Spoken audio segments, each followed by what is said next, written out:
안녕하세요. 저는 지금도 복수를 진행 중인 30대 후반의 여성입니다. 제가 진짜 정말 어이가 없고 기가 차서 말이 안 나오는 일을 겪었습니다. 세상이 좁고 좁다더니 100번 1000번 옳단 생각을 하게 되더군요. 저는 음식점을 하나 운영하고 있습니다.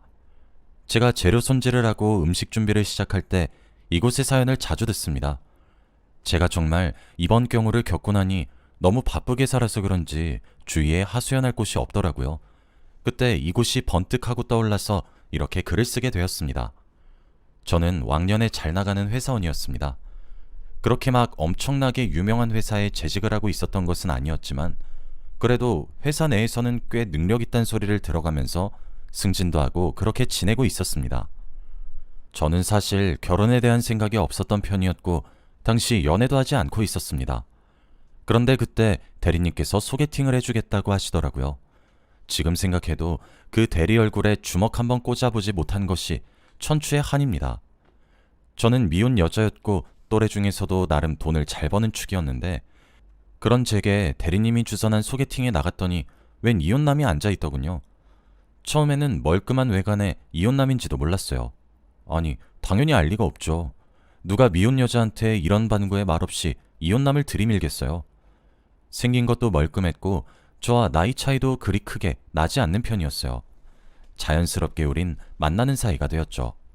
그게 저는 또 다정한 남자를 좋아하는데 그 사람이 딱 그랬거든요. 이혼해서 이미 남이 되었지만 남편이라고 편하게 부르도록 할게요. 남편이랑 연애하면서 처음으로 안정된다는 느낌을 받게 되었고 점차 제 마음이 열려가고 있었죠.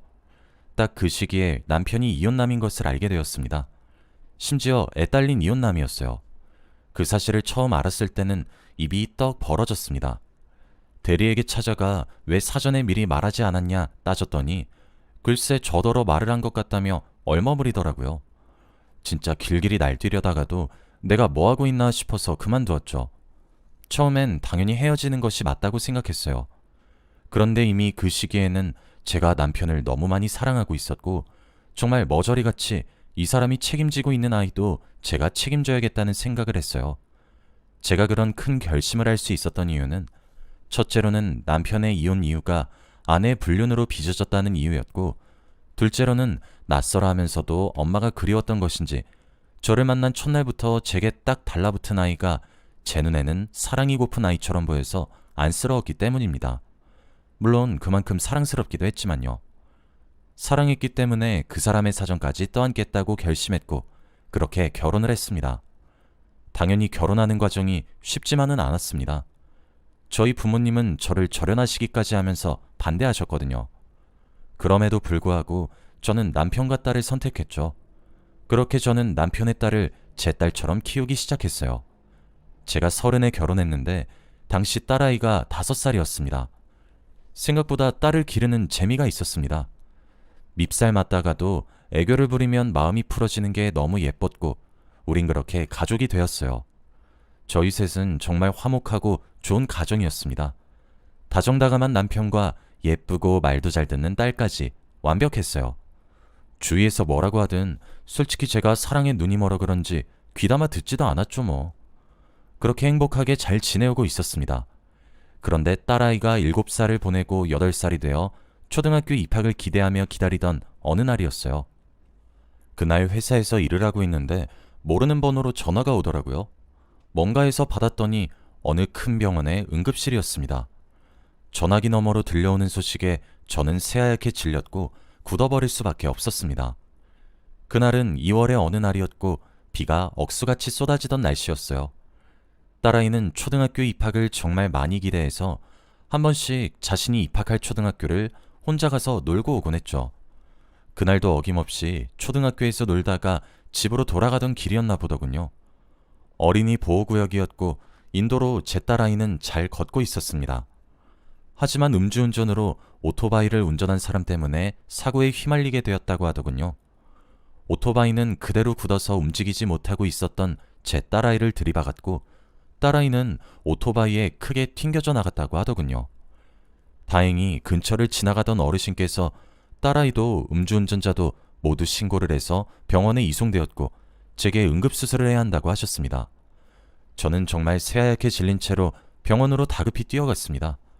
남편은 이미 도착했더군요. 제발 우리 딸 살려달라고 하늘에다가 기도하며 마음을 졸이며 기다렸습니다. 긴 시간이 끝나고 수술이 끝났고 의사 선생님께 다가가 경과를 물었어요. 의사 선생님은 생각보다 딸아이의 외상이 무척이나 심각했고 특히 머리를 너무 크게 다쳤다고 하셨죠. 수술이 잘 되었다고 해도 살아률은 겨우 20%라고 하셨습니다. 그리고 기적적으로 살게 되더라도 후유증은 사라지지 않을 거라고 하더군요. 아무래도 머리에 문제가 생길 확률이 무척 커서 평생 어린아이처럼 살게 될지도 모른다고 했어요. 딸아이는 중환자실로 옮겨졌고 정신을 차렸다 잃었다를 반복했으며 그럴 때마다 아프다고 들릴 듯 말 듯 신음을 내뱉다 결국 저희보다 먼저 하늘나라로 떠났습니다. 살아도 산 것이 아니었어요. 제가 딸아이 나이가 30살 즈음부터 남편을 만나 연애하고 결혼했으니 얼추 4년 정도를 만났더군요. 그런데 사람이 든 자리는 몰라도 난 자리는 안다고 작은 존재의 부재는 너무 컸습니다. 계모였던 저도 이 정도였으니 남편은 오죽했겠습니까? 게다가 음주운전을 해서 제 딸아이를 하늘나라로 보낸 놈은 미성년자였습니다. 그 악마 같은 놈은 즐기게도 목숨이 붙었더군요. 그것도 기가 찼던 게 운 좋게 수풀로 떨어져 타박상이 전부랍니다. 장례식장에서 신은 불공평하다며 울부짖으며 주저앉아 있으니 그놈이 자신의 아빠를 데리고 장례식에 왔더군요. 죄송하다며 안절부절하며 눈물을 뚝뚝 흘리는 모습이 얼마나 가증스러웠는지 몰라요. 그 아이의 보호자로 온 아버지는 저희에게 간곡하게 부탁하더군요. 합의를 해달라고 말이에요. 그러면서 5억을 내밀더라고요. 당연히 거절했죠. 그런데 매일같이 찾아와 제발 자기 아들 살려달라고 사정을 하는데 남편이 결국 5억을 받으며 합의를 해주더군요. 제가 미쳤냐며 난리를 치니 우리도 부모지 않냐고 엉엉 우는데 그 사람을 두고 제가 뭐라 말을 하겠습니까? 남편은 그 충격인지 점차 미쳐가는 듯 했습니다. 갑자기 허공에 대고 말을 걸기도 하고 하하하하 하며 큰 소리로 웃기도 했어요. 그러다 갑자기 돌변해서 무섭게 화를 내기도 했고 아이처럼 엉엉 울기도 했어요. 슬픈 것도 슬픈 건데 남편의 변화에 너무 무섭더라고요. 남편은 그렇게 온몸으로 슬픔을 겪더니 결국 말을 잃어버리고 말았습니다. 남편의 그런 변화를 어쩌면 저도 예상했던 것 같네요. 왜냐하면 남편은 정말 엄청난 딸바보였거든요. 그렇게 애지중지 아끼며 온 세상을 쥐어줄 듯 큰 사랑을 주다가 하루아침에 딸을 잃었으니 미치지 않고 어떻게 배기겠습니까? 병원에 데려갔더니 남편은 심리적 충격에 의한 일시적 실어증이라고 하시더군요. 너무 큰 충격을 받으면 남편처럼 말을 잃는 경우가 있다고 하더군요. 그럴 때는 남편을 믿고 기다려줘야 한다고 하더라고요. 그래서 전 일어나야만 했습니다. 일상으로 먼저 돌아와야만 했어요. 하지만 남편의 증세는 더 심해져만 갔습니다. 본인의 상태를 받아들이지 못했고 그런 스스로의 모습에 충격을 받아 우울증과 대인기피증이 차례로 찾아왔죠. 원래 저희 남편 잘 나가는 영업 직원이었습니다. 사람들 앞에서 잘 나서고 화술도 좋아서 회사에서 가장 실적이 좋은 그런 사람이었어요.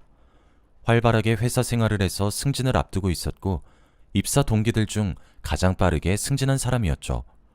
그런데 그런 사람이 한순간에 무너지더니 결국 외출을 거부하기 시작했어요. 점점 예민해졌고 병원을 가는 것도 거부하고 너무 무서웠어요. 남편은 결국 회사를 그만두게 되었고 그 이후 얼마 지나지 않아 저도 그만두었습니다. 자꾸만 악화되는 남편의 상태에 혹시나 나쁜 생각을 하게 될까 너무 무서워서 제가 회사에 나가 제대로 일을 할 수가 없겠더군요. 저는 간병을 하기 시작했습니다. 그런데 사실 저도 위로가 필요했었던 상황이었어요. 다만 눈앞에서 남편이 와르르 무너지니 제가 악으로 깡으로 버티고 있었던 거지 저라고 괜찮은 것은 아니었거든요. 결국 저도 마음의 병이 찾아왔어요. 그런 저를 보더니 남편은 마음을 굳게 먹은 것인지 제게 편지를 하나 건네주더군요. 편지 속에서 집안의 가장이 되어 이렇게 정신을 차리지 못해서 미안하다는 말과 제가 부담만 주는 존재여서 죄스럽다는 말, 그럼에도 불구하고 저를 사랑하고 있다는 말이 적혀 있었고 자신도 용기를 내보겠다고 이야기를 했어요. 편지를 건네준 다음 날부터 남편은 정말 노력하기 시작했습니다. 아직 심리적으로 많이 불안정했지만요. 남편은 제게 간병인을 고용하자고 했고 저보고 일을 하라고 권유를 하더군요. 아마 제가 집에 갇혀서 딸아이 생각에 벗어나지 못하는 것을 봤나 보더군요. 저는 남편의 변화가 기꺼웠고 그래서 남편의 말을 따르기로 했죠. 그때가 딸이 죽은 지 딱 1년이 지난 해였습니다. 하지만 그렇다고 해서 남편을 정말 혼자 둘 수 없었어요. 1년이란 시간 동안 남편은 망가질 대로 망가져서 심신이 많이 망가진 상태였으니까요. 혼자서 부엌에서 칼을 쓰며 요리하는 건 혹시나 하는 마음에 불안해서 못 보겠더라고요. 그래서 저는 간병인을 쓰되 제가 밖에 나가 일하는 시간 전부를 맡아줄 사람을 사용하기로 했죠. 다행히 쉽게 구해졌습니다. 저는 간병인 문제가 해결되고 난 이후 재취업을 하려고 했으나 생각보다 잘 되지 않았어요. 그때 문득 제 딸아이가 제일 좋아했던 음식이 제가 직접 만든 수제 돈가스인 게 문득 생각이 났고 죽기 아니면 까무러치기라고 제 퇴직금으로 작은 가게를 하나 얻어 장사를 시작하게 되었어요. 제가 요리에 재능이 조금 있거든요. 저만의 비법 소스를 개발했고 재료부터 신선하고 좋은 걸로 썼습니다. 점차 동네에서 맛집으로 소문나더니 그 소식이 전국적으로 퍼지게 되었고 맛집을 소개하는 프로그램에 소개도 되면서 처음 10평 정도에서 시작했던 가게는 점차 넓어졌고 손님들도 더 많아졌어요.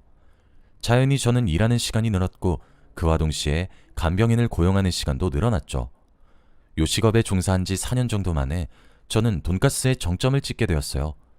차라리 몸을 혹사하니까 잡생각을 하지 않게 되어서 꾸역꾸역 사라지더군요. 4년이란 세월 동안 남편도 조금씩 말을 되찾기 시작했고 저도 전폭적으로 남편의 병원비를 지원했어요. 돈을 많이 벌게 되고 프랜차이즈 사업에도 뛰어들게 되면서 저는 눈코 뜰 새 없이 바빠졌지만 저와 남편의 삶의 질은 나아졌습니다. 근데 그게 문제였었나 봅니다. 하루는 오후쯤에 잡혀 있었던 미팅이 상대 측의 피치 못할 사정으로 취소가 된 적이 있었어요. 그런데 그게 무슨 날이었던 건지 그 이후로 제 일정이 줄줄이 취소가 되더라고요. 생각해보면 제가 수제 돈가스로 사업을 벌리고 난 이후부터 많이 멀어진 것 같다는 생각이 들었어요. 남편은 살기 위해서 감정을 다 쏟아내었지만 저는 살기 위해서 일에 매달렸었거든요. 물론 멀어졌다고 해서 별거를 하거나 대화를 하지 않는다거나 하는 것이 아니라 부부끼리의 시간을 자주 못 보냈던 것 같다는 생각이 들었죠. 항상 밥을 먹어도 간병인도 함께 끼어서 먹었고 대화는 자주 했지만 그것도 대부분 간병인과 함께 했거든요. 타이밍도 잘 맞겠다. 그냥 이왕 이렇게 된 거 남편과 둘만의 시간을 보내야 되겠다 싶었고 간병인도 오랜만에 일찍 퇴근시켜야겠다 생각하며 들뜬 마음으로 집을 향했습니다. 그런데 간병인의 흔적이 보이질 않더군요. 집에 갔더니 식탁에 남편이 점점 끊어가는 듯 했던 술병이 나뒹굴고 있었어요. 순간 불안해졌어요.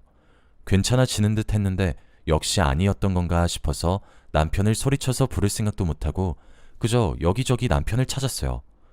그런데 저희 부부 침실이 문이 잠겨져 있더군요. 불안감은 최대치로 올라갔고 공구함에 가서 망치를 꺼내와 손잡이를 내려쳐 억지로 열었습니다. 너무 무서웠어요. 그런데 침실 문을 열었더니 제 손은 다른 의미로 덜덜 떨리더군요. 남편은 하얗게 질리고 당황스러운 표정으로 침대에 이불로 몸을 가리고 누워 있었습니다. 처음에는 너무 놀라서 왜 문을 잠근 거냐고 10년 감수했다고 넘어가려고 했는데 남편 옆에 누군가 누워있는 것처럼 이불이 솟아있더라고요. 그리고 주위를 살피니 옷가지들이 여기저기 널브러져 있고요. 제가 아침에 출근하면서 봤던 광경과는 아주 많이 다르더군요. 설마 하면서 한 발자국씩 다가갔고 이불을 젖혔더니 세상에 간병인이 거기 누워있더군요. 그것도 차마 두 눈으로 보기 힘든 꼴이라고요. 지금까지 제가 죽기 살기로 나가서 남편 병원비에 생활비에 번다고 고생이란 고생을 다할 동안 남편은 제가 고용한 간병인과 불륜을 저지르고 있었던 거였어요. 진짜 어떻게 저한테 이런 일이 발생할 수 있는지 드라마에서 이런 장면을 볼 때마다 저는 말했어요.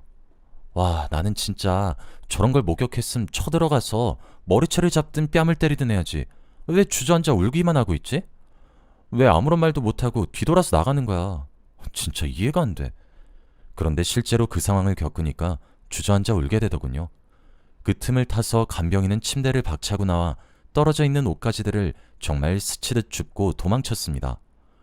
멍하니 주저앉아 남편 얼굴을 쳐다보니 남편이 망했다는 듯 머리를 쥐어뜯더군요. 그 모습을 마지막으로 저도 그냥 집을 빠져나와 근처 호텔로 갔어요. 회사에다가도 며칠 일을 쉬어야 될 것 같다고 이야기를 했죠. 호텔방에 도착하니 처음엔 눈물만 줄줄 흘렀어요. 그런데 그러길 며칠 지나니 이글이글 타오르는 분노에 이가 빠득 갈리더군요. 내가 대체 왜 내 집을 두고 이러고 있는지도 모르겠고요. 그래서 집으로 돌아갔습니다. 남편은 쥐죽은 듯 조용히 거실에서 절 바라보더라고요. 저는 남편을 보고 진짜 너무 분노가 치밀어 올랐어요. 저는 이야기했죠. 증거를 찾으라고 하면 수없이 많이 나올 거라고. 내가 모를 거라 생각해서 눈치 하나 안 보고 얼마나 여기저기 다녔겠냐고. 돈 주고 증거 하나 못 찾을 것 같냐고. 너희 절대 가만두지 않을 거고 한국에서 얼굴 들고 못 살 거라고. 그렇게 차갑게 이야기를 했더니 남편이 더듬거리며 말을 하는데 그 내용이 가관입니다. 제게 미안하다 사과를 하면서 끝까지 그 여자를 감싸더군요. 남편이랑 이혼하고 아들 하나 키우면서 어렵게 사는 여자라고. 내가 잘못했으니까 용서해달라고 하면서요. 그러면서 제게 뭘 내밀었는지 아시나요? 바로 이혼 서류였습니다. 그 여자의 뱃속에 새 생명이 생겼다고 하더군요. 제가 호텔에 틀어박혀 슬픔에 빠져 있을 동안 유책 사유를 먼저 만든 놈 주제에 이혼을 계획했더군요. 전 그걸 남편의 눈앞에서 쫙쫙 찢으며 말했어요. 내가 미쳤니? 누구 좋으라고 이혼을 해줘? 전 그렇게 말을 하고 난 이후 남편에게 주었던 모든 카드를 정지시켰고 이어 말했어요. 어디 계속 그 여자 만나봐. 난 법적으로 대응할 거야. 당신이 나가 살든지 알아서 해봐. 어디 할 수 있으면 해보지 그래? 나 그렇게 착한 사람 아니야. 절대 너희들 고개 빳빳이 들고 못 살게 할 거야. 남편은 두 눈만 크게 뜨고 절 쳐다보더군요. 저는 그 다음 날부터 제가 내뱉은 말을 지키기 위해 돈을 사용했습니다. 이럴 때 쓰려고 그렇게 고생하며 벌었으니까요. 흥신소에 찾아갔죠. 그 여자와 남편의 자동차 번호, 휴대폰 번호, 계좌번호 등등 기본적인 정보를 주니까 증거들이 주룩주룩 나오더라고요. 역시 돈이 짱이구나 했죠. 그걸 토대로 상간자 소송을 진행했습니다. 그 여자 집으로 바로 소장을 보냈는데 예상과 다른 인물이 제게 연락을 취했더군요.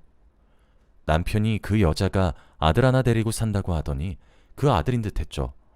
군복무 중에 휴가를 나왔는데 믿기 힘들다고 저와 만나서 이야기하고 싶다고 당돌하게 이야기하길래 만났습니다. 커피숍에 앉아 이야기를 나누는데 낯이 묘하게 눈에 익더군요. 눈물을 뚝뚝 흘리면서 죄송하다고 하는 얼굴이 너무 익숙했어요. 설마 싶은 마음에 물었죠. 혹시 음주운전으로 어린아이 인명사고 일으킨 적 있어요? 제 질문에 그 사람은 아무런 대답도 못하더라고요. 그 반응을 보면 제 딸아이 사고에 음주운전자가 맞다 싶었죠. 얼추 나이도 그 비슷한 또래겠거니 싶기도 했고요. 그런데 이름이 다르더라고요.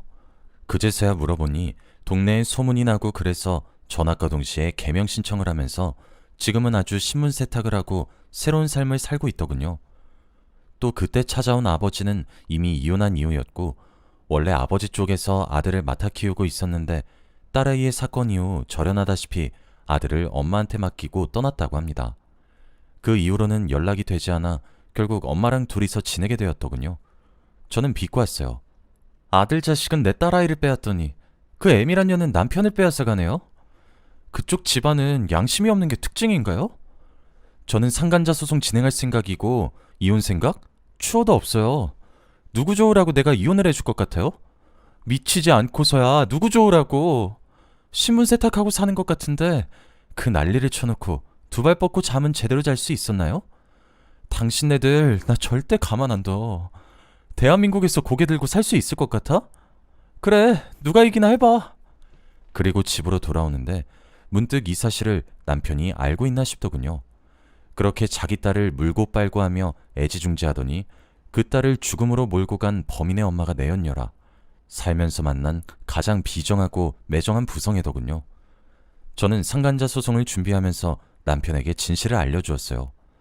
당신이 만나고 있는 여자가 홀로 키우는 아들 자식이 어떤 놈인지 말이에요. 남편은 믿지 못하는 듯 하더니 다시 충격에 휩싸이기 시작했어요. 하긴 알았으면 그런 관계는 애초에 시작조차 못했겠죠. 제 앞으로의 계획은 이렇습니다. 저는 간병인 그 여자와 남편의 관계가 풍비박산이 날 때까지 절대 이혼하지 않을 거예요. 간병인의 아이가 남편의 아이인 것은 제 권한은 아니니까요. 뱃속의 아이는 잘못이 없지만 그 부모들의 죄가 많으니 어쩔 수 없다고 생각합니다. 남편은 다시 미쳐가고 있는 것 같아요. 자신의 아이를 임신한 상간녀가 제 딸아이의 원수인 사실이 믿기 힘들겠죠.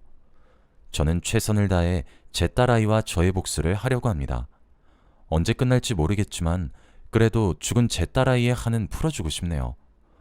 어차피 남편이 유책 배우자라 이혼 소송을 걸어도 소송은 기각될 것이고, 제가 이혼 소송을 통해 이혼을 해도 남편은 제가 사업을 하며 굴린 재산에 기여도가 없어서 재산 분할을 해주지 않아도 된다고 하더라고요.